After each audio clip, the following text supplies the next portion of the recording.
10, 9, 8, 7, 6, 5, 4, 3, 2, 1.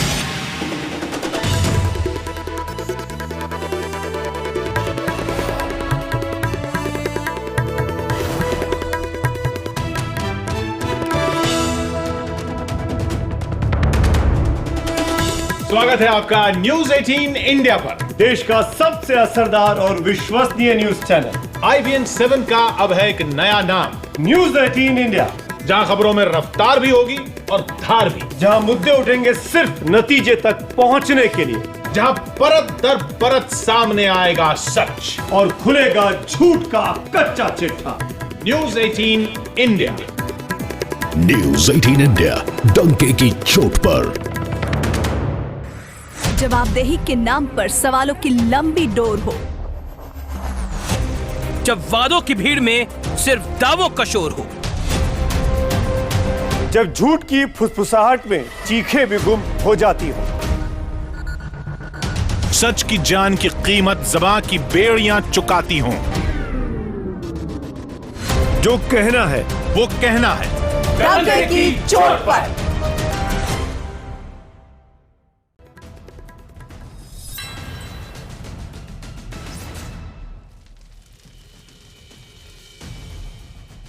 नमस्कार, मैं हूं अमीश देवगुन और आप देख रहे हैं आर पार। क्या पुलिस ढिंढोरा पीटकर चोरों से यह कहती है कि हम तुम्हें पकड़ने आ रहे हैं? और क्या अगर ऐसा किया जाए तो चोर वाकई पकड़ में आएगा? यह सवाल आज हम इसलिए उठा रहे हैं क्योंकि कुछ लोग ऐसी बातें कर रहे हैं। कहा जा रहा है कि सबको बताकर नोटबंदी लागू करनी चाहिए, लेकिन सियासत है तो सब चलता है और सियासत अब सड़क से संसद तक पहुंच गई है। विपक्ष सरकार को चौतरफा घेर रहा है और सवाल भी उठा रहा है कि सरकार ने बीजेपी के लोगों को जानकारी लीक कर दी थी, लेकिन विपक्ष लामबंद है तो मोदी सरकार भी अडिग है। पर बड़ा सवाल यही है, क्या लोगों की तकलीफ के नाम पर सियासत चमकाई जा रही है? लेकिन जिम्मेदारी से सरकार भी नहीं बच सकती, क्योंकि बदइंतजामी जरूर है, कई लोगों की जान जा चुकी है। आज इसी मुद्दे पर होगा आर पार, क्योंकि संसद में हो रहा है महासंग्राम और आज स्टूडियोज में होगा आर पार।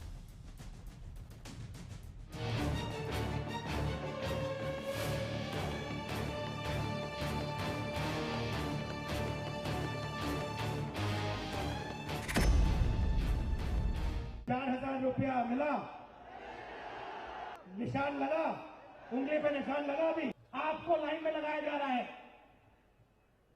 आपके जेब से पैसा निकलवाया जा रहा है और उन्हीं उद्योगपतियों को यह पैसा दिया जाएगा। सब बिना डॉक्टरी के सब सर्जन बन गए, हर चीज पे सर्जिकल स्ट्राइक है। हम भी थोड़ी सी कर लेते हैं, हर चीज पे सर्जिकल स्ट्राइक। माननीय नेता सदन वित्त मंत्री चेहरे से बहुत दुखी लगते हैं। बेहतर यही होगा, ये अति संवेदनशील मामला है, माननीय प्रधानमंत्री जी को आप इधर बुलाएं। संसद से लेकर सड़क तक सरकार की घेराबंदी जारी है। कोई नोटबंदी को तुगलकी फरमान बता रहा है तो कोई फैसला वापस लेने की जिद पर अड़ा है, लेकिन मोदी सरकार टस से मस होने को तैयार नहीं। आज पूरा देश स्वागत कर रहा है प्रधानमंत्री श्री नरेंद्र मोदी और मोदी जी की सरकार के। कुछ लोगों की चिंता स्वाभाविक है, क्योंकि शायद इस बहुत महत्वपूर्ण कदम से कुछ लोगों को जरूर चोट पहुंची होगी, तकलीफ पहुंची होगी। सरकार का दावा है कि इस फैसले से काफी हद तक काले धन की सफाई हो जाएगी, इसीलिए पीएम मोदी अपने फैसले पर अडिग हैं। लेकिन विपक्ष का आरोप है कि बिना तैयारी के उठाए गए इस कदम से जनता त्राही त्राही कर रही है। जितना रुपया का जरूरत था बैंक में लोगों को देने के लिए, डिमांड मिटाने के लिए, वो तो नहीं किया। Without any planning just Mohammad bin Tughlaq का माफिक चेंज कर दिया। सवाल ये है कि कहीं सरकार विपक्ष की तनातनी के बीच ये शीतकालीन सत्र हंगामे की भेड़ तो नहीं चढ़ जाएगा? आज इसी मुद्दे पर होगा आर पार। विपक्ष बेचैन है और मोदी सरकार अडिग है। इसी बीच आर पार का विश्लेषण आपके लिए जरूरी है, क्योंकि नोटबंदी पर टकराव है और विश्लेषण हमारी प्राथमिकता है। आज पहला सवाल, जनता के दर्द पर सियासत को चमकाने की जोरदार मारामारी हो रही है। सब कह रहे हैं जनता के हिमायती हम हैं, सरकार भी और विपक्ष भी। सड़क से संसद तक सरकार को घेरा जा रहा है, तेवर कड़े हैं, हमने आपको बाइट्स में सुनाया। ढिंडोरा पीट कर एक सवाल है जो कि विश्लेषण में खड़ा होता है, ढिंडोरा पीट कर नोटबंदी क्या सरकार कर पाती है? आप सोच के देखिए जरा। और सर्जरी पर सवाल तो बहुत खड़े हो रहे हैं, आनंद शर्मा साहब ने भी बोला, लेकिन इलाज के नाम पर सब खाली हाथ है, किसी के पास कोई गंभीर इलाज नहीं है। सब गाहे बगाए जनता के नाम पर अपनी सियासत चमकाते हैं। और इसीलिए आज जनता के लिए सवाल हम पूछेंगे और इन नेताओं से पूछेंगे कि आप अपनी सियासत क्यों चमकाना चाहते हैं। मेरे साथ इस पैनल में सुधांशु त्रिवेदी हैं, भारतीय जनता पार्टी के प्रवक्ता और गृह मंत्री के पॉलिटिकल एडवाइजर। मेरे साथ प्रियंका चतुर्वेदी हैं, कांग्रेस की नेता और प्रवक्ता कांग्रेस पार्टी की। सुदीन भदौरिया है, बहुजन समाज पार्टी की प्रवक्ता। मेरे साथ आतिशी हैं, प्रवक्ता आम आदमी पार्टी की। मेरे साथ महुआ मोत्रा है, प्रवक्ता टीएमसी की इस डिबेट के अंदर। और जो इस समय हमारा पैनल है वो बीजेपी वर्सेस ऑल होगा। और मैं सुधांशु इस डिबेट की शुरुआत आपसे करना चाहता हूं। मैं सुधांशु रुक आपका करता हूं, लेकिन सबसे पहले मैं प्रियंका से सवाल पूछता हूं। सुधांशु मैं आपके पास बात पे आऊंगा। प्रियंका चतुर्वेदी, सर्जरी पर बहुत से सवाल खड़े हो रहे हैं, ये सर्जरी क्यों करनी जरूरी थी? इस सर्जरी से लोगों को नुकसान हो रहा है, लेकिन मेरा बड़ा गंभीर और बड़ा सवाल आपसे है, आपकी राय के अंदर अगर ये सर्जरी नहीं करते तो क्या करते? अगर इस सर्जरी को लागू करना था तो कैसे करते, बताइए। प्रियंका चतुर्वेदी। हाँ, देखिए भाई साहब, ऐसा है, हाँ, आपने सर्जरी की बात कही। सर्जरी इस तरीके से होती है, जो बड़े आपके इंडस्ट्रियलिस्ट होते हैं जिन्होंने डिफॉल्ट किए हों अपने लोन्स पे या देश छोड़कर भाग गए हों क्योंकि लोन चुकता नहीं कर पा रहे हैं, उन पे कड़ी से कड़ी कार्रवाई होती। जो पनामा पेपर्स आपको ध्यान होगा, उसमें काफी सारे नाम आए थे, उन पे किसी तरीके की कार्रवाई होती। आप ये देखिए, देश की 90% जनता जो है कैश इकोनॉमी पे चलती है, जिसमें से 42% के पास बैंक के खाते भी नहीं हैं। 80 से ज्यादा प्रतिशत की जो करेंसी थी उसको आपने रातों रात इलीगल कर दिया। ना ही आपने किसी तरीके की तैयारी की कि आम आदमी पे इस पे क्या फर्क पड़ेगा या किस तरीके से उन पे कठिनाई आएगी। जिस तरीके से बैंक के बाहर लंबी कतारें लग रही हैं और जिस तरीके से सरकार बिल्कुल किसी तरीके से प्रिपेयर नहीं नजर आ रही है, उसी से स्पष्ट होता है कि ये जो सरकार है वो सिर्फ हेडलाइन हंटिंग करती है, पीआर हंटिंग करती है, सर्जिकल स्ट्राइक के नाम पर आम आदमी को दुखी करती है। वो बहुत सामने। मैं आपसे एक सवाल पूछता हूँ। जी प्रियंका, मैंने अब आपको पूरा मौका दिया। अब मैंने आपको 1 मिनट से ऊपर का मौका दिया। प्रियंका, मैं बिल्कुल आपके पास, और मैं चाहूंगा इस सवाल का जवाब आप 20 सेकंड में दे और फिर मैं बाकियों का रुख करूंगा।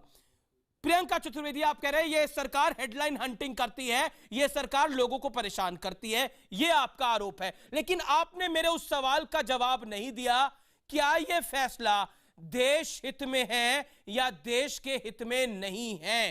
क्या आपको लगता है मोदी सरकार का यह फैसला, क्योंकि नरेंद्र मोदी और उनकी सरकार इस फैसले पे अडिग है, वो टस से मस होने को तैयार नहीं है, संसद का सत्र अब चलने नहीं देंगे, ये हम सबको पता है। क्या आपको लगता है ये फैसला देश हित में है या देश हित में नहीं है? ये क्या आपको लगता है? What is your take? हाँ, सबसे पहले तो कोई भी करप्शन की बात हो या ब्लैक मनी को खत्म करने की बात हो, उसके साथ हम खड़े हुए हैं। हम भी चाहते हैं कि इन चीजों से पूरी देश को निवारण मिले। पर जिस तरीके से ये सरकार अपनी कार्रवाई कर रही है और ब्लैक मनी की बात कर रही है, हेडलाइन हंटिंग कर रही है, उससे स्पष्ट होता है कि ना ही इनके पास प्लान है, ना कोई विजन है। आज जो आदमी कतार में खड़े हैं उनको प्रधानमंत्री कह देते हैं ये ब्लैक मनी होल्डर्स हैं, और जो सही असल में ब्लैक मनी होल्डर्स हैं वो विदेशों में बैठे हुए हैं और प्रधानमंत्री कुछ नहीं कर पा रहे हैं बल्कि उनकी सहायता कर रहे हैं। जी, मैं सीधा सुधांशु त्रिवेदी का रुख करता हूं। प्रधानमंत्री ब्लैक मनी होल्डर्स की सहायता कर रहे हैं, ये कांग्रेस का आरोप कितना बड़ा है और कितना गंभीर है। Sudhanshu Trivedi 40 second, quick reply, then rest of the panel. Go ahead Sudhanshu Trivedi. देखिए, ये बहुत ही हास्यास्पद तर्क है। जिन जिन का ये नाम ले रहे हैं वो सब तो इनके जमाने में पैसा कमाए, अरबपति खरबपति ये सारे उनके जमाने में बने। याद करिए, राडिया टेप में एक मामला आया था कि एक बड़े उद्योगपति का नाम लेके कहा गया था, वो कह रहा था कि साहब कांग्रेस पार्टी हमारी दुकान है। इसलिए कांग्रेस ये बात कहे तो हमें समझ में नहीं आता। और दूसरा जो इन्होंने आरोप लगाया कि हमने आनंद फानन में डिसीजन ले लिया, अचानक एकदम से कर दिया, ऐसा नहीं, कोई विजन नहीं था, प्लान नहीं था। पूरा विजन, पूरा प्लान था। मैं याद दिलाना चाहता हूं, पहला डिसीजन हमारी गवर्नमेंट का क्या था? कैबिनेट बनने के बाद 26 मई 2014 को काले धन पर एसआईटी का गठन। उसके बाद हमने क्या किया? अक्टूबर में स्विट्जरलैंड से बहुत सारे कंसेशंस प्राप्त किए। फिर हमने क्या किया? जनधन अकाउंट खुलवाए 30 करोड़, जो वर्ल्ड में सबसे बड़ा फाइनेंशियल इंक्लूजन माना गया। तीसरा स्टेप हमने क्या किया कि सबसे बड़ा जो ब्लैक मनी का केस एरिया था वो था रियल एस्टेट, तो रियल एस्टेट रेगुलेटर बिल लाए। चौथा हमने काम क्या किया? आईडीएस स्कीम लाए, यानी एक मौका दिया सबको कि अघोषित संपत्ति पेनाल्टी के साथ देकर आप स्पष्ट हो सकते हैं। फिर अगला कदम हमने ये उठाया। इसका अर्थ तो ये हुआ कि हम बाकायदा कांग्रेस आरोप लगा रही है और एक आपने सिलेक्टिव लीक करा था। अनंत शर्मा संसद के पटल में बोले बीजेपी की सरकार ने सिलेक्टिव लीक करा था। इस आरोप में कितना दम है, या ये मन घड़ंत आरोप है कांग्रेस पार्टी का? Your take Sudhanshu Trivedi, 20 second. देखिए, मैं इस बात पर सिर्फ एक तथ्य रखना चाहता हूं जी। प्रधानमंत्री ने 8 नवंबर को अपने उद्बोधन के समय बोला था कि बैंकों और डाकघर के बड़े अधिकारियों को भी इसी समय पता लग रहा है। एक तरफ कांग्रेस पार्टी यह कहती है कि सरकार के वरिष्ठ से वरिष्ठ लोगों को भी नहीं पता था, और दूसरी तरफ वो कह रही सिलेक्टिव लीकिंग की है। तो ये दोनों बातें आपस में विरोधाभासी नहीं है। ये बातें विरोधाभासी हैं, ये बातें विरोधाभासी हैं। आप ये कह रहे हैं। ओके, मैं क्विकली रुक करता हूं। मेरे साथ सुधीन भदौरिया, भदौरिया साहब आपका रुक करता हूं। ऐसा लग रहा है कि मायावती को बड़ी तकलीफ हो रही है जो फैसला लिया गया है। वो बार बार एक ही बात कह रही है, जनता के नाम पर वो एक ही बात कह रही है, ये फैसला वापस हो जाना चाहिए, जनता को बहुत तकलीफ हो रही है। असली तकलीफ कहां पर है भदौरिया साहब? देखिए आपको याद होगा जब चुनाव 2014 के हो रहे थे, उसके कुछ महीने पहले मोदी जी ने, राजनाथ सिंह जी ने, अमित शाह जी ने, इन सब लोगों ने और इनके सहयोगी रामदेव जी ने कहा इस देश का विदेशी धन इतना जमा है और वो अगर आ जाएगा हिंदुस्तान के अंदर तो सबके 15-15 लाख हर खाते में चले जाएंगे। मैं आपसे मायावती पर सवाल पूछ रहा हूं। आप विदेश जा रहे हैं, मैं मायावती पर आपसे सवाल पूछ रहा हूं। सर, देश में रहते हैं ना अभी, तो अभी विदेश जाएंगे, विदेश जाएंगे 10 मिनट बाद। मैं आपके हिसाब से उत्तर नहीं दूंगा। आप अगर पर सवाल तो आपको मैं अपने हिसाब से ही पूछूंगा, जवाब भी आपको उसी के हिसाब से देखने पड़ेंगे। सवाल मैं अपने हिसाब से पूछूंगा, जवाब भी आपको उसी हिसाब से देने पड़ेंगे। सर, इस डिबेट में आप भी मोदी जी बनना चाहते हैं इस डिबेट में, तो मुझे इस डिबेट में मुझे कोई मोदी जी बनने का शौक नहीं है। मैं जनता के हितों की बात कर रहा हूं। मैंने आपसे सवाल पूछा मायावती पर, आप मायावती पर जवाब नहीं है। जनता के हितों के पहरेदार हम हैं। 19 महीना आपको क्या मालूम है? अनीश देव जी, मैं 19 महीने इस लोकतंत्र की हिफाजत के लिए जेल में रहा हूं। मोदी जी एक दिन भी नहीं रहे हैं। मैं एक चीज आपको बतला दूं, इस देश के अंदर लोकतंत्र की हिफाजत करना हमारा विपक्ष की जिम्मेदारी है, और विपक्ष की अगर जिम्मेदारी है तो हमको उस विपक्ष की भूमिका को, आपने कहा ये सर्जिकल ऑपरेशन है, ये सर्जिकल ऑपरेशन ऐसे पेशेंट पर है कि डायबिटीज उसको है 500 की, उसको है ब्लड प्रेशर हाई 100-200 का, और आपने ऑपरेशन कर दिया। आपको अगर 15 लाख रुपया आपने अगर उनके बैंकों में ला दिया, आप पूरे हिंदुस्तान की 87% पैसा 500 और 1000 रुपए का है। इस 500 और 1000 तो कह रही है कि हम तैयार हैं। जनता देखिए, जनता से हम भी मुलाकात करते हैं, जनता सोशल मीडिया पे भी है। जनता कह रही है हम तैयार हैं, हम तैयार हैं, और सरकार भी कह रही है कि थोड़ी मुश्किल होगी लेकिन फिर सुनहरे दिन आएंगे। 50 दिन का वक्त मांग रहे हैं नरेंद्र मोदी। मुझे ये बताइए, वो जो 26-27 लोग मरे हैं उनमें से कितने काले धन वाले परिवार हैं? मोदी जी के कितने रिश्तेदार हैं? लाजमी सवाल, लाजमी सवाल, कितने रिश्तेदार हैं? लाजमी सवाल सर आपका, लाजमी सवाल आपका, लाजमी सवाल आपका, आपका सवाल लाजमी है। जवाब ढूंढ लेते हैं, जवाब ले लेते हैं। सुधांशु त्रिवेदी, आज जब मैं फेसबुक पे, मैं डेली इंटरेक्ट करता हूं इस प्रोग्राम को शुरू करने से पहले, जब मैं लोगों से इंटरेक्ट कर रहा था, आई बी वेरी फेयर, बहुत से लोग तारीफ कर रहे थे इस कार्यक्रम की, लेकिन बहुत से लोग यह भी कह रहे थे यह अच्छा फैसला है लेकिन बहुत ही बेकार इंप्लीमेंटेशन है। इसका जवाब क्या है? और जो बात सुधीन भदौरिया साहब ने बोली, यह जवाब देश की जनता आपसे जानना चाहती है। कुछ लोग मर भी रहे हैं, हो सकता है उनको कुछ और भी तकलीफ हो, लेकिन कुछ लोग इसकी वजह से मर भी रहे हैं। उसकी जिम्मेदारी किसकी होगी? जान जाए तो बड़ी बात है। सुधांशु त्रिवेदी, देखिए, मैं ये कहना चाहूंगा कि कुछ व्यवस्थाएं जो कि पहले से नहीं की जा सकी, वह इसलिए आवश्यक था क्योंकि एक सीमा से अधिक व्यवस्था करना गोपनीयता को भंग करने का खतरा था। इसलिए गोपनीयता को बनाए रखते हुए सरकार ने अधिकतम और सबसे बेहतर व्यवस्था करने का प्रयास किया। अब मैं इस पे आ रहा हूं कि जिन लोगों को कष्ट हुआ, जिन लोगों की मृत्यु हुई, यद्यपि इसके बारे में अभी हमें कोई आधिकारिक आंकड़ा नहीं, फिर भी मैं कहता हूं कि इसमें जिन लोगों को कष्ट हुआ है, जिनकी भी मृत्यु हुई है, हमारी पूरी संवेदना है और हमारी पूरी वेदना उनके साथ है। परंतु इसी के साथ मैं यह भी कहना चाहूंगा कि देखिए, जब कोई बड़ा कदम उठाते हैं, शरीर में कोई बड़ा रोग होता है, आप ऑपरेशन करते हैं, वही एकमात्र इलाज होता है, तो उस समय कष्ट होता है। और यहां पर मैं कहना चाहूंगा, काला धन तो एक विषय है। काला धन में तो 15 से 20% इकोनॉमी की अर्थव्यवस्था का हिस्सा आता है, परंतु जो आतंकवाद में प्रयोग होती थी उसका तो 100% इन्हीं नोटों से जाता था। और आतंकवाद में लोग नहीं मरते थे क्या? अरे सैकड़ों लोग जब मार दिए जाते थे, उनके घरों के ऊपर आने वाला खतरा जो बचा है, जो आतंकवाद की आर्थिक रीढ़ पर गहरा प्रहार हुआ है। और आपने देखा कश्मीर में क्या हुआ? कश्मीर में 95% बच्चे आ गए आज एग्जाम देने के लिए। पत्थरबाजी कम हो गई, बड़गांव में 98% लोग आए, जो पिछले साल से ज्यादा है। तो कहीं ना कहीं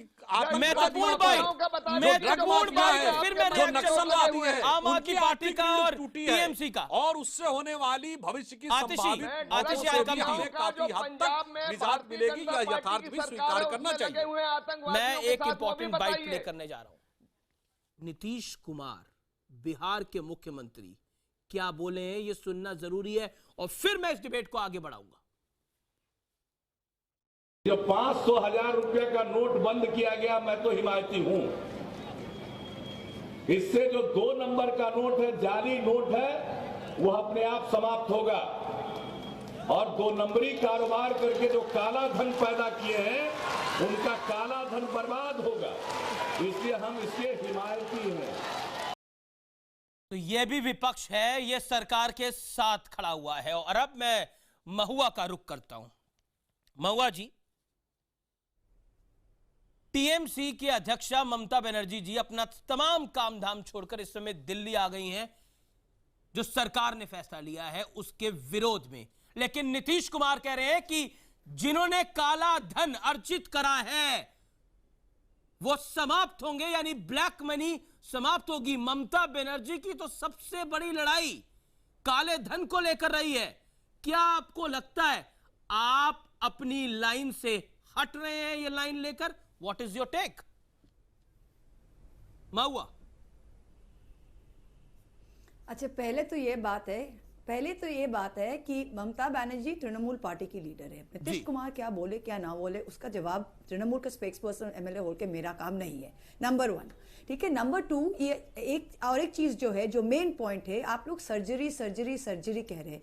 ये जो हालत है ना, ये है सर्जरी सक्सेसफुल हो भी जाए पर मरीज मर गया, operation successful, patient dead. This is the main problem with this. जो है प्रधानमंत्री, बीजेपी के प्रधानमंत्री, प्राइम मिनिस्टर नरेंद्र मोदी ने बोला 50 दिन का टाइम दीजिए सर्जरी के लिए। Why you are saying this कि पेशेंट मर गया? Why I have objection to this? I have objection to this. आप कैसे कह रही हैं? ये सर्जरी देश में हुई है, क्या आपको लगता है देश मर गया? महुआ। अमित जी, ये कौन चीख रहा है? ये अमित जी चीख रहे हैं। अमित जी, एक तो मुझे महुआ जी बुलाइए, और एक चीज अमित जी सुनिए, आपने मुझे अपना प्रोग्राम पे बुलाए हैं, आप तय कर लीजिए आप चीखने वाले हैं कि हम हमारे बात हमको समाप्त बात कहिए अपनी। आपने मुझे सवाल पूछा है, मैं अपना पहला मिनट तो मैं बोलूंगी, फिर आप सवाल पूछिए। नंबर 1। अच्छा, एक जो चीज है, काला धन का लड़ाई हमको किसी से सीखना नहीं है। हमको काला धन का लड़ाई किसी से सीखना नहीं है। नंबर 1, 2004 से हमारा चुनावी मैनिफेस्टो जो है उसकी 5th लाइन है, bring in state funding of election. ठीक है, पिछले 2 साल में हम एक ही पार्टी है जो पार्लियामेंट में काले कपड़े पहन के हमने प्रोटेस्ट किया था कि काला धन हटाइए। नंबर 2। नंबर 3 जो है, आप देख लीजिए, आप लॉजिक से बात कीजिए। काला धन 90% ऑफ काला धन प्रधानमंत्री खुद कहा है 90% बाहर है। तो अगर 90% काला धन बाहर है तो आप किस पे लड़ाई कर रहे हैं इस स्टेप लेके? सेकंड जो बात है, 6% ऑफ काला धन सिर्फ कैश में है, बाकी 94% कैश में है नहीं। तो ये जो है आपकी प्रॉब्लम, मुझे तो ये फैसला से भी प्रॉब्लम है, हमारे पार्टी को इम्प्लीमेंटेशन से भी है। महुआ मोइत्रा, आप चाहते क्या है बताइए? हम चाहते हैं कि ये डिसीजन को रोल बैक कीजिए, क्योंकि इससे हम चाहते हैं ये डिसीजन को रोल बैक करें, क्योंकि इससे जो मगरमच्छ है उनको तो कोई फर्क नहीं पड़ रहा है और आम आदमी रो रहा है। और हम 9 करोड़ आम जनता के स्टैंड करते हैं, इसीलिए हम ये लड़ाई ले रहे हैं। महुआ मोइत्रा, आपकी बात में वजन क्या है आपके लिए कि इससे बड़े मगरमच्छों पर असर नहीं पड़ रहा? इससे तो बड़े मगरमच्छों पर असर ज्यादा पड़ रहा है। अगर उनके पास काला धन है, काला धन अगर 500,000 की नोट मेरे पास है और आपके पास है, हम दोनों की खराब हो जाएंगे। सुनिए बताइए मैडम, सुनिए, हम और आप सरकार के ब्लैक मनी रेडार, हम और आप ब्लैक मनी रेडार में नहीं है जी। 90% of black money is abroad, आपका प्रधानमंत्री ने खुद कहा है। सुधांशु त्रिवेदी, दिस ओपन, ये बहस एक नए आयाम को खोलती है। महुआ, you made your point. मैं सुधांशु का रुख करता हूं। सुधांशु, रोल बैक करिए। ये बात टीएमसी ओपनली बार बार कह रही है, इस बात को अरविंद केजरीवाल ने भी बोला। क्या आपको लगता है आपकी सरकार रोल बैक करने के मूड में है, क्योंकि विपक्ष तो आर पार के मूड में है? What is your take Sudhanshu Trivedi? 30 second में जवाब, फिर आतिशी। देखिए, टीएमसी जो सांख्यिकी आंकड़े दे रही है, इसकी सत्यता क्या है इसकी मुझे कोई जानकारी नहीं है। जहां तक रोल बैक की बात है, प्रधानमंत्री बहुत स्पष्ट रूप से कह चुके हैं कि उन्होंने काले धन पर निर्णायक जंग लड़ने का मन बना लिया है, चाहे इसका परिणाम कुछ भी हो। और उन्होंने गोवा के अपने उद्बोधन में बहुत स्पष्ट कर दिया है। और सिर्फ एक बात कहना चाहूंगा, अमित जी, विरोध में कौन लोग खड़े हैं? ममता जी को देखिए तो वो शारदा को लेकर संदेह के घेरे में हैं, लालू जी चारा घोटाले को लेकर, मुलायम मायावती दोनों डिस्प्रोपोर्शनेट एसेट का केस देख चुके हैं, राहुल गांधी जी वर्तमान में नेशनल हेराल्ड केस में 5,000 करोड़ के आरोप में, घोटाले के आरोप में मुचलके पे हैं। एक एक करके किस प्रकार के लोग मिलकर विरोध कर रहे हैं, तो इससे कौन ईमानदारी की तरफ है और कौन भ्रष्टाचार की तरफ है, इसमें कहीं कोई संदेह नहीं है। तक डूबी हुई है जी। भाई व्यापम घोटाला का भी जिक्र कर दीजिए, जिसमें कितने अरे भाई मायावती जी तो चार्जशीटेड रह चुकी हैं कोर्ट के द्वारा। और जब आपने 2G मामले में पीएसी की रिपोर्ट पर कांग्रेस का समर्थन किया था, उसके बाद सीबीआई के केसेस विड्रॉ हुए थे। प्रजापति जो आपके सहयोगी हैं, उनका भी जिक्र कर दीजिए। अरे आप तो यूपी के सहयोगी रह चुके हैं, सपा और आपने बड़ा आरोप लगाया है टीएमसी पर, अलायंस गठबंधन के साथी थे। मैं आतिशी प्रजापति, आप मोदी जी मुलायम सिंह की तारीफ करते हैं, मुलायम सिंह मोदी जी की तारीफ करते हैं, दोनों लोग गठबंधन किए हुए हैं। लेकिन विरोध तो मुलायम सिंह भी उतना ही कर रहे हैं जितना आप कर रहे हैं। अरे भैया, वो कह रहे हैं 1 हफ्ते के लिए मुलतवी कर दीजिए। भैया अंदर खाने मैं महुआ करूं कर रही है आप दोनों की मिली भगत पूरा देश जान रहा है और यूपी भी जान रहा है। अच्छा चलिए, यूपी चुनावों पे पहुंच गए, लेकिन महुआ मैं आप क्या प्रतिक्रिया देती हैं जो बात सुधांशु ने बोली? क्योंकि शारदा का पैसा है, इसलिए बेचैनी ममता बनर्जी में है, टीएमसी में है, इसलिए आप घबरा रहे हैं। सुनिए जी, सुनिए, अगर हमको अगर बीजेपी के बात, अगर हम बीजेपी पे बात पर चले तो सिर्फ साधु संत बस उनके पार्टी में हैं, बाकी तो सब चोर बेईमान हैं। ठीक है, बाकी जो यहाँ पे जो जनता है देश में, जो बीजेपी को वोट देते हैं और बीजेपी के नेता जो वही साधु संत है, हम तो सब चोर बेईमान बैठे हुए। So I am not answering this. एक मिनट आपने नंबर 1। नंबर 2, अगर शारदा की बात हुई तो 2 चीजें, 2 अदालत होते हैं हमारे देश में। I am answering the question. अदालत हमारी 2 होते हैं देश में, एक है जो जुडिशरी ऑफ द कंट्री जो होता है, और सेकंड है लोक अदालत। ठीक है, जुडिशरी ऑफ द अदालत, Saradha is sub judice, so I am not going to speak. But भाई आपके सांसद जेल गए, उन कुणाल घोष के आरोप आपने नहीं देखे क्या थे शारदा पे, ममता बनर्जी पे? आपके सांसद, आपके प्रेसिडेंट बीजेपी का president of the party Amit Shah murder case में जेल टाइम दे चुके हैं। आप हमको क्या बता रहे हैं? हमको शारदा के जेल टाइम में हमको संसद सिखा रहे हैं आप लोग? आपका पार्टी प्रेसिडेंट मर्डर केस में जेल चल चुके हैं, हमको क्या कह रहे हैं आप लोग? हाँ, मैं इसका जवाब देना चाहूंगा। ओके सुधांशु 10 सेकंड का जवाब, 10 सेकंड का जवाब सुधांशु त्रिवेदी। कि ये जिस तथा कथित मर्डर केस की बात कर रहे हैं, उसमें चार्जेस ही नहीं फ्रेम हुए थे और कोर्ट ने अपने निर्णय में यह वाक्य लिखा है कि न सिर्फ चार्जेस फ्रेम बनते हुए नहीं दिखते बल्कि पॉलिटिकली मोटिवेटेड, यानी राजनीति से ये हमारा विषय नहीं है। देखिए अमित शाह हमारा विषय नहीं है। टू स्टॉप इट हियर, उनके खिलाफ केसेस को खारिज करते हुए की। शारदा की राय निकली नहीं है कोर्ट से, अभी वेट कीजिए, राय निकले फिर देखेंगे। राय निकलने दीजिए, कोर्ट का निर्णय हो चुका, उसके बाद आप ये कह रहे हैं, उसके बावजूद आप ये बोल रहे हैं, तो ये तो सरासर गलत है ना। आतिशी का मैं रुख करता हूं। आपने महुआ शारदा, हमने नहीं कहा है। महुआ आप अपनी बात रखिए। मैंने सिर्फ शारदा का आरोप बोला, मैंने कहा शारदा को लेकर संदेह के घेरे में है, आतिशी का रुख करता हूं। मार करिएगा, मैंने कहा शारदा को लेकर संदेह के घेरे में। और आपने अमित शाह जी के बारे में जिन शब्दों का प्रयोग किया वो तो न्यायालय के द्वारा खारिज हो गया। लेकिन अभी ये नोटबंदी में शारदा, अमित शाह हमने सब घुसा दिया है। आतिशी ऑन द स्क्रीन। आतिशी, आम आदमी पार्टी भ्रष्टाचार के बड़े प्रयोग से निकली, यानी भ्रष्टाचार के खिलाफ आपकी जो लामबंदी थी उससे आपकी पार्टी निकली। लेकिन आज जब भ्रष्टाचार पर, जैसा सरकार मान रही है, एक बड़ी स्ट्राइक उन्होंने करी है, क्या आपको लगता है कि आप इसके खिलाफ क्यों हैं? उसका सबसे बड़ा कारण क्या है? और क्या आपको लगता है कि इससे आपकी पार्टी का जो इथॉस है, जिस सिद्धांत पे आपकी पार्टी खड़ी है, उस पे सवाल नहीं खड़े होते?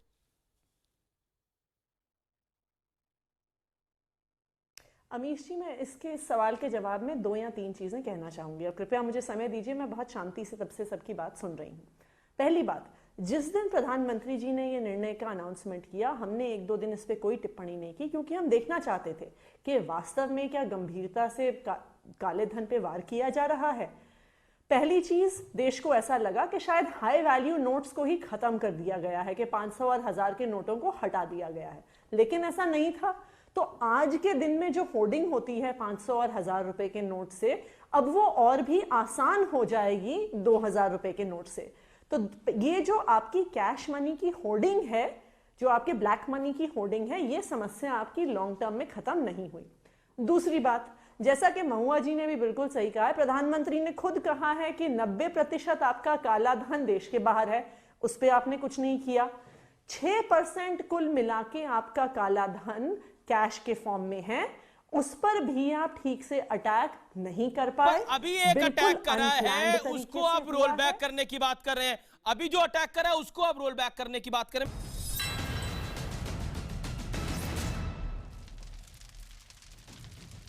देख रहे हैं आप आर पार, और आर पार में अब इस दौर में हम कांग्रेस और राहुल गांधी का एक बड़ा कंफ्यूजन आपको दिखाते हैं। सुनिए जरा, और फिर फैसला आप करिएगा, और फिर प्रियंका चतुर्वेदी के पास चलेंगे। मुझे नहीं लगता कि फाइनेंस मिनिस्टर को भी यह मालूम था।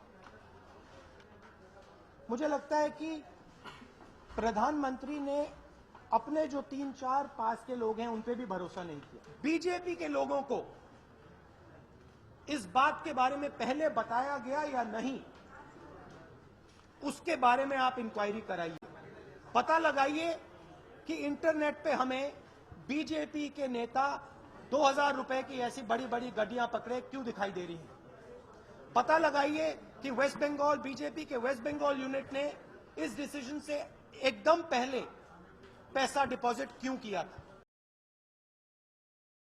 प्रियंका चतुर्वेदी, दोनों बाइट आपने सुनी, इस देश की जनता ने भी इस दोनों बाइट्स को सुना। क्या इसका मतलब निकाला जाए? राहुल गांधी क्या कहने की कोशिश कर रहे हैं? वो कह रहे हैं अरुण जेटली को पता नहीं था। दूसरी अपनी बाइट में वो कह रहे हैं कि बीजेपी के कई नेताओं को पता था, कई यूनिट्स ने पैसे जमा करा दिए। क्या कहने की क्या कोशिश है? पूरी प्रक्रिया क्या है ये? या तो पता था या तो नहीं पता था। क्या आपको लगता है राहुल गांधी और कांग्रेस कंफ्यूज्ड है इस मामले पर? व्हाट टू से एंड व्हाट नॉट टू से, क्या बोले और क्या ना बोले? अच्छा देखिए प्रियंका जी, मैं शांति से सबकी बात सुन रही थी, और मैं होप करूंगी कि अमीश जी आप बीच में टोका टाकी नहीं करेंगे। आप अपनी बात कहिए, 40 सेकंड आपके पास है। पर पहले मैं जवाब सुधांशु जी को दूंगी। नहीं, मेरे सवाल का जवाब राहुल गांधी पर जवाब, राहुल गांधी पर जवाब, राहुल गांधी पे जवाब, राहुल गांधी पे जवाब मैडम। ये बड़े इतिहास के जानकार हैं, उनको याद रहेगा कि जब एल के आडवाणी जी बीजेपी के अध्यक्ष रहते थे तो जैन डायरीज का हवाले का मामला निकला था, जिसमें एल के आडवाणी जी पाए गए थे कि उसमें उन गिल्टी पाए गए थे। आर वी डिस्कसिंग एल के आडवाणी एंड जैन हवाला कांड? बंगारू लक्ष्मण नहीं, I am discussing BJP and it's उसमें क्विट हुए थे एल के आडवाणी, करप्शन उसमें क्विट करा था एल के आडवाणी को कोर्ट ने। अब हम बीजेपी अध्यक्ष बंगारू लक्ष्मण की बात करें जो रंगे हाथ पकड़े गए थे पैसा लेते हुए। मैडम राहुल गांधी पर आप क्या बोलेंगी? जो तड़ीपार होने, मैं बोलूंगी, आप जवाब पर सवाल मेरा मैडम वो है ना, आप डिबेट को अपने ढंग से थोड़ी चलाएंगे। नहीं मैडम, आप तर्क में कुछ भी बोलिए, लेकिन मेरा सवाल आपने पूरा बदल दिया। मैंने आपको राहुल गांधी की 2 बाइट सुनाई, या तो अरुण जेटली को पता था या बीजेपी के नेताओं को नहीं पता था। दोनों में से सच्चाई क्या है? कांग्रेस और राहुल गांधी क्यों कंफ्यूज है? जवाब दीजिए इस बात का। आपको सुनने में कठिनाई मेरे को सुनने में कठिनाई नहीं है, आपको जवाब देने में कठिनाई है मैडम। मैं जवाब दे रही हूँ, अब मैं नहीं, बताइए राहुल गांधी पे जवाब दीजिए आप। कठिनाई नहीं है, ना ही कोई तकलीफ है। हाँ, मैं बिल्कुल दूंगी। सबसे प्लीज, पहले तो बहुत स्पष्ट है कि ये जो डिसीजन लिया गया है, प्रधानमंत्री जी ने इस डिसीजन में किसी को अपने साथ नहीं रखा है। ये बहुत स्पष्ट तरीके से राहुल गांधी जी ने कहा। दिक्कत ये होती है अमीर जी, जब आप लोग ट्विटर पे जो ट्रेंड करता है ना, ट्विटर पे जब ट्रेंड करता है, आप उसको मेन नेशनल टेलीविजन पे डिस्कस करने लगते हैं। फूलिश कौन है? राहुल गांधी पहली बाइट में क्या कह रहे हैं, दूसरी बाइट में क्या कह रहे हैं? दूसरी बाइट पे आते हैं, क्या हुआ? शांति नहीं है, सुनने सच्चाई सुनने की तकलीफ है। मैडम मेरे में बहुत शांति है। डिसीजन लेने के बाद जब अपनी पार्टी में आप लोगों को बता देते हैं कि ये डिसीजन होने वाला है और आप लोग अपनी अपनी व्यवस्था कर लें, तो ऐसे सामने मुद्दे आते हैं जहां पे 1-1 करोड़ रुपए का डिपॉजिट होता है भारतीय जनता पार्टी की तरफ से। आपने भी वही बात बोली जो राहुल गांधी ने बोली। आपने बोला एक तरफ पता था और एक तरफ नहीं पता था। बिल्कुल, डिसीजन लेने के बाद या तो पता होगा या तो नहीं पता होगा ना। में अंतर है। डिसीजन किसने लिया उसके बारे में राहुल गांधी जी बोल रहे थे कि डिसीजन सिर्फ नरेंद्र मोदी का था, ना कि कोई फाइनेंस मिनिस्टर का। और डिसीजन लेने के बाद जिस तरीके से भारतीय जनता पार्टी में ये बात फैलाई गई है कि अपने नोट और आपके जो नोट है उनको बैंक में डिपॉजिट कर दिए जाए, वो 1 करोड़ का जो डिपॉजिट हुआ है 500 और 1000 रुपए आप इस देश की सबसे पुरानी पार्टी है, उसकी प्रवक्ता इस जवाब की उम्मीद में बिल्कुल नहीं कर। और नरेंद्र मोदी जो आपने जवाब दिया, मैं Priyanka I am being very honest to you, जो आपने जवाब दिया वो जवाब स्टैंड नहीं करता। You don't have answer to this what he is trying to say. आप डिफेंड नहीं कर पा रही जो राहुल गांधी ने बोला। पहले बोला या तो अरुण जेटली को और बीजेपी को पता था, समूची बीजेपी को, या तो नहीं पता था।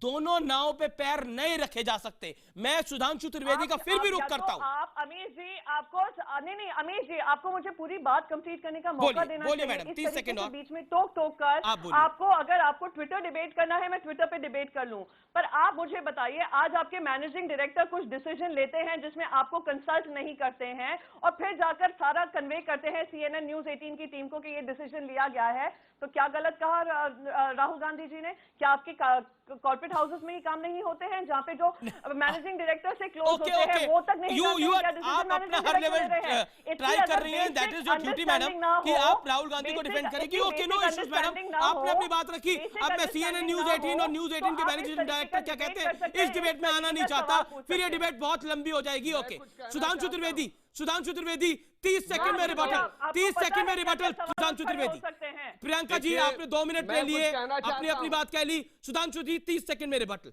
मेरे पास टाइम कम है। जब भी इस ढंग के बड़े निर्णय होते हैं तो आवश्यकता के अनुसार ही वह संबंधित व्यक्ति को ज्ञात होते हैं, नीड टू नो बेसिस पे, जो प्रतिज्ञा में कहलाया जाता है। तब के सिवा जब तक इसका किसी के लिए मेरे कर्तव्यों का निर्वहन करने के लिए आवश्यक ना हो, प्रकट या संसूचित नहीं करूंगा।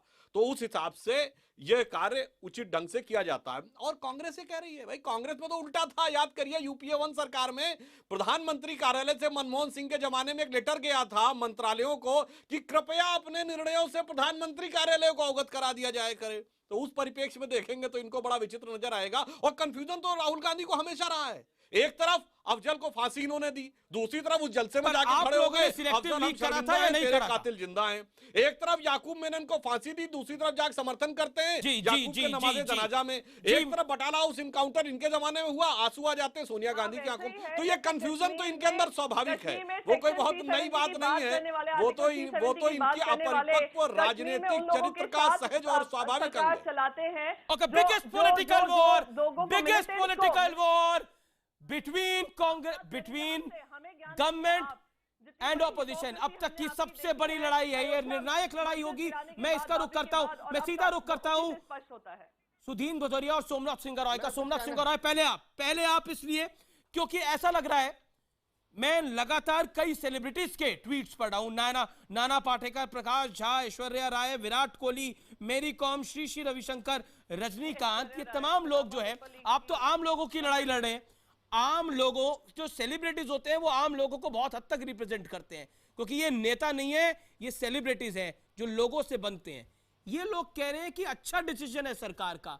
क्या आपको लगता है, आपकी बड़ी तकलीफ क्या है और आपके पास इसका सोल्यूशन क्या है? अपनी राय दीजिए, 30 सेकंड आपके पास। सोमनाथ। नहीं, सिर्फ एक बात बताना चाहता हूं, जो पहले इन लोगों का दूसरा कोई उपाय है क्या? ये तो सपोर्ट करना ही पड़ेगा सेलिब्रिटी को। और दूसरा जो बात मैं त्रिवेदी साहब आपके पास इलाज क्या है?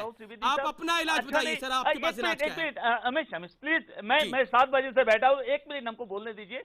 हमको शर्म लगते है ये चीज, ये हमारा जो फाइनेंस मिनिस्टर है अरुण जेटली साहब, उनको भी काला बाजार का आदमी का साथ रिलेशन है, मोदी जी ने बोल रहा है। कैसे बोल रहा है? मोदी जी बोल रहा है जी हम चारों जानते थे और कोई नहीं जानता है। इसका मतलब अगर अरुण जेटली जी जानते हैं, ये खबर लीक होने का छोड़ दीजिए, कालो बाजारी को छोड़ दीजिए, आप जनता की लड़ाई लड़ रहे हैं। आप बताइए जनता के लिए आपके पास सहूलियत क्या है? इस मर्ज का इलाज आपके पास है तो दीजिए। आप छोड़िए अरुण जेटली को, अरुण जेटली को छोड़िए, नरेंद्र मोदी को छोड़िए थोड़ी देर के लिए। बताइए आपके पास इसका इलाज क्या है? हाँ, मैं ये देश का बसिंदा हूँ, इसका मेरा फाइनेंस मिनिस्टर का साथ काला बाजारी का रिलेशन है, ये प्रधानमंत्री इंडिकेट कर रहा है, इसीलिए इंडिकेट कर रहा है। क्या बोल रहे हैं आपको खुद समझ नहीं आ रहा सोमनाथ। यस, आपके पास कोई इलाज तो बताइए। नहीं आएंगे आपके पास। नरेंद्र मोदी जी ने खुद बोल रहा है हम चारों जानते थे, फाइनेंस मिनिस्टर भी नहीं जानता है। क्यों? खबर लीक होने का चांस था। कौन सा खबर? अरुण जेटली जाके कालो बाजारी आदमी को बताता थे कि नोट चेंज कर लो, नहीं तो 500। अब मुझे लगता है विपक्ष को सलाह मशवरा कर लेना चाहिए। पता था या नहीं पता था, ये एक कंफ्यूजन दिखाई दे रहा है। Okay sir, your point taken, he is audio out now. मैं आतिशी का रुख करता हूं। आतिशी जी, मैं आपसे जानना चाहता हूं, क्या आपको लगता है जो आम जनता को तकलीफ हो रही है, वो तकलीफ बड़ी है? वो तकलीफ परेशानी हो रही है। भदौरिया साहब होल्ड करिए, भदौरिया साहब होल्ड करिए। आप ऑडियो भदौरिया साहब, मेरा निवेदन है, मैं आपके पास आऊंगा लास्ट कमेंट लेने के लिए। आतिशी, मैं आपका रुख करता हूं। आम आदमी को तकलीफ हो रही है और आपकी तो आम आदमी पार्टी है, इस तकलीफ का इलाज क्या है? अगर आपके पास सरकार के लिए कुछ सलाह है रोल बैक के अलावा, क्योंकि रोल बैक होगा नहीं, नरेंद्र मोदी अडिग है, उनकी सरकार अडिग है, उसके अलावा कोई सलाह है तो आप दीजिए। इस मंच से सॉल्यूशन मांग रहा हूं मैं आपसे। आतिशी जी। बिल्कुल यही सलाह है अमीश जी, के बिल्कुल सॉल्यूशन यही है कि रोल बैक करिए, वरना देश में फाइनेंशियल इमरजेंसी की स्थिति बनती जा रही है। Roll back. 26 लोगों की मौत हो गई है, आम इंसान के पास खाना खाने को नहीं है, और अगले 3 महीने में आपकी इकोनॉमी इतनी श्रिंक कर जाएगी। आज भी दिल्ली शहर में लेबरर्स को वापस भेज दिया गया है कि आप अपने जहां से बिहार से आए हो, ईस्टर्न यूपी से आए हो, वापस जाओ। आप कह रहे हैं रोल बैक के अलावा कोई दूसरा इलाज नहीं है। देश आप को कहते एक हैं सीरियस नोटबंदी वापस होनी चाहिए। Okay madam, okay madam. Serious आर्थिक संकट में डाल दिया गया है, बिल्कुल वापस होनी चाहिए। आतिशी, आपने बात कह ली, इसे ये करना है तो प्लान बनाइए और प्लान्ड तरीके से इसे इम्प्लीमेंट करिए। अब दिस इज अनदर थिंग। आप कह रहे हैं रोल बैक करिए और फिर प्लान तरीके से इंप्लीमेंट करिए, उससे तो बड़ा कंफ्यूजन हो जाएगा। मैं अब भदौरिया साहब आपका रुख करता हूं। अगर आप करना चाहते हैं। Okay Atish, you made your point. मैं भदौरिया साहब बिल्कुल 20 सेकंड में मैं चाहूंगा, क्या आपको लगता है इस नोटबंदी की तकलीफ, दर्द आपकी पार्टी को इसलिए हो रहा है क्योंकि उत्तर प्रदेश में चुनाव है और जब पुलिस का डमरू बजता है तो सबसे पहले कौन भाग खड़ा होता है? जवाब इसका। पुलिस का जब डमरू बजता है और सरकार का डमरू अब पत्रकारों पर और मीडिया चैनल पर भी बज रहा है, जो हमने देखा एनडीटीवी पर, आपका भी किसी न किसी समय आएगा। पर मैं ये जरूर बतला दूं कि जहां तक उत्तर प्रदेश का सवाल है, कालाधन केवल उत्तर प्रदेश में नहीं है। उत्तर प्रदेश के अलावा जो मोदी जी ने कहा था कि 90% काला, $4 ट्रिलियन की इंडियन इकोनॉमी है और इतना ही काला धन बाहर है, तो वो काला धन बाहर से अंदर आएगा।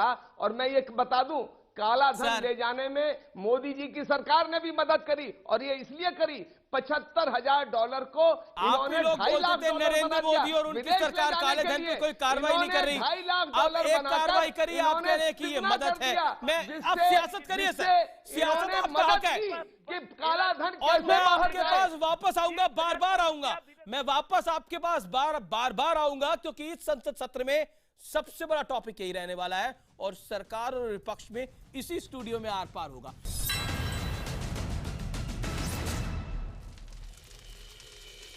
आप देख रहे हैं आर पार, और आर पार में आखिरी दौर कंक्लूजन का, और 2 लाइन का कंक्लूजन यही है, आम जनता को तकलीफ हो रही है लेकिन बेचैन विपक्ष हो रहा है। आम जनता कह रही है लाइन में खड़े हैं, लेकिन अगर देश के लिए अच्छा हो तो हर्ज नहीं, लेकिन सरकार की जिम्मेदारी यह है कि लाइन में खड़े लोगों का जो विश्वास है, अगर उस विश्वास पर सरकार खड़ी नहीं उतरी तो यहां पर तख्त और ताज दोनों बदल जाते हैं।